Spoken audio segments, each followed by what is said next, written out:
রাজনীতিবিদ, নীলফামারী পৌরসভার সাবেক কাউন্সিলর, জননেতা মৌলভী মোহাম্মদ ইয়াসিন আলী। বক্তব্য নিয়ে আসছেন মৌলভী মোহাম্মদ ইয়াসিন আলী।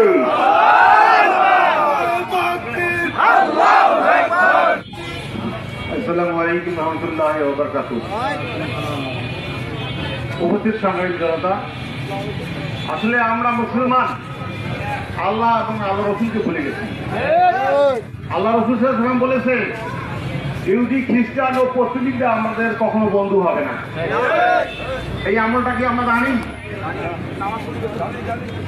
জানি। আমরা কিভাবে জানি? আজকে ইহুদি, খ্রিস্টান, ট্রাম্প হলো খ্রিস্টান আর নেতানিয়াহু হলো ইহুদি। এই দুইজন হলো ইহুদি খ্রিস্টান। আর পর্তুগিজ হলো ভারত ও মুক্ত দেশ। আল্লাহ রাসূল সাল্লাল্লাহু আলাইহি ওয়াসাল্লাম আজকে 1400 বছর আগে বলে গেছে, হে মুসলমান, ইহুদি, খ্রিস্টান এবং পর্তুগিজ তোমাদের বন্ধু হবে না, তোমরা সাবধান হয়ে থাকবা। কিন্তু এই হাদিস আমরা কি করে গেছি? ভুলে গেছি। এই হাদিস আমাদের স্মরণ নাই। আমাদের ইহুদি, খ্রিস্টান এবং পর্তুগিজদের সঙ্গে আমার বন্ধুত্ব, এদের সঙ্গে আমাদের ব্যবসা, এদের সঙ্গে আমাদের প্রীতি। কখনো মুসলমান এই ধারা যদি অব্যাহত রাখে, তাহলে কখনোই মুসলমান রক্ষা পাবে না।